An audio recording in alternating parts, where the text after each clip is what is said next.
So I just got back from Lake Como last month, so I figured I would share some of the tips that I learned after visiting for my first time because I wish I had known some of these things prior to going, and sometimes it's really hard to find these suggestions online, so I figured I'd share them with you guys.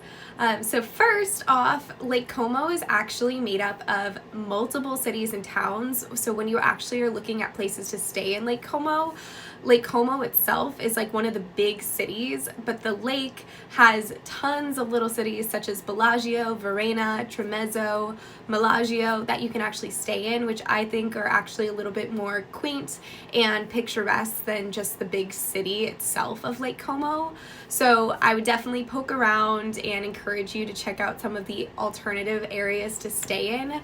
Like I said, Lake Como is much more of like a big city feel, whereas a lot of the smaller towns are kind of more of what you picture and think of when you're going to Lake Como.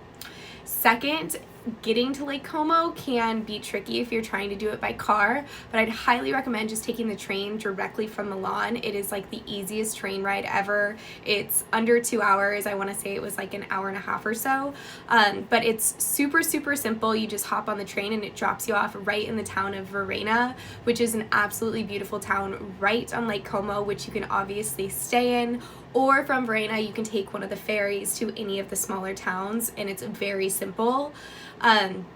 Also, do not rent a car to go to Lake Como. That is like a huge recommendation of mine, because once you get to Lake Como, there's literally nowhere to park your car. You're gonna get stuck with it basically. There's no streets to drive around. It's literally a waste of money. So don't rent a car, take the train, and then take the ferry everywhere.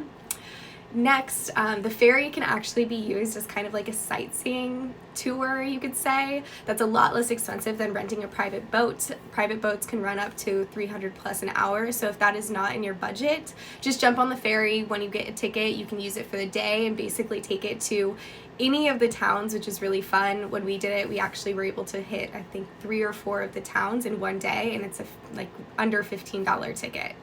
And then lastly, the hotels can be really pricey. I totally get it. It's like some of them are over $1,000 a night, but check out Airbnb. And also, if some of the hotels offer small apartments that you can rent out, we ended up doing a small apartment that was attached to one of the hotels, and it was a quarter of the price, and we had a double room, beautiful suite that actually had a lake view. So definitely check that out, and I hope you guys visit Lake Como and enjoyed my tips. If you have any questions about Lake Como, comment them below and I'll make sure to answer them.